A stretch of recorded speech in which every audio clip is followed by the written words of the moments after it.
দীর্ঘক্ষণ অপেক্ষার পর গন্তব্যে পৌঁছাতে ছোট্ট এই খেয়াই শেষ ভরসা। ঝুঁকি জেনেও পারাপার হচ্ছেন শিশুসহ প্রায় ২০ জন।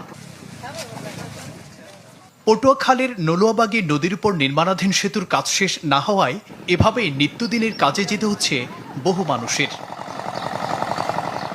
অভিযোগ, দুইবার মেয়াদ বাড়িয়েও ৬ বছরেও শেষ হয়নি ৩১৫ মিটার দীর্ঘ সেতুর কাজ।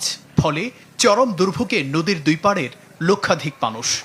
প্রতিদিন আমাকে এই খেয়া পাড়িয়ে মালয়েশিয়া যেতে হয় এবং আসতে হয়। বর্ষাকালে বই কোনো শেষ নেই। ব্রিজটা থাকলে আমাদের জন্য অনেক সুবিধা হতো, অল্প সময়ের মধ্যে এপার ওপার পার হতে পারতাম। বর্ষার সময় তো মনে করেন খেয়া এপার থাকে, ওপারে মানুষ ঘন্টার পর ঘন্টা বসে থাকে, পাড়াইতে পারে, নদীতে তুফান ওঠে। একই চিত্র গজালিয়া নদীর উপর নির্মাণাধীন ৭২ মিটার সেতুর। কয়েক বছর আগে কাজ শুরু হলেও দুই পাড়ের বেসমেন্ট ছাড়া দৃশ্যমান হয়নি কিছুই। ফলে পুরাতন ঝুঁকিপূর্ণ সেতুই শেষ ভরসার সবার। অনেক সময় ঘটছে ছোট বড় দুর্ঘটনাও।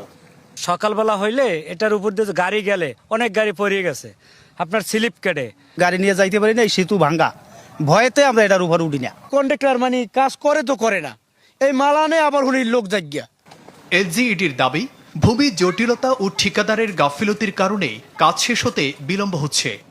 এই ব্রিজটা আসলে আমাদের জমি অধিগ্রহণ জটিলতার কারণে এটা আসলে পেন্ডিং আছে। জমি অধিগ্রহণের কাজটা শেষ হলে আমরা ব্রিজের কাজটা ধরতে পারবো। এই ৩১৫ মিটার ব্রিজের প্রায় 85% কাজ হয়েছে। তো এখানে আর 3টা স্প্যান বাকি আছে, অ্যাপ্রোচ রোড বাধা আছে। ২০২০ সালে ৫৬ কোটি ৪৫ লাখ টাকা ব্যয়ে শুরু হয় নলুয়াবাগী নদীর উপর সেতু নির্মাণের কাজ। আর ২০২২ সালে প্রায় ৬ কোটি টাকায় শুরু হয় গজালিয়া নদীর উপর নির্মাণাধীন সেতুর কাজ।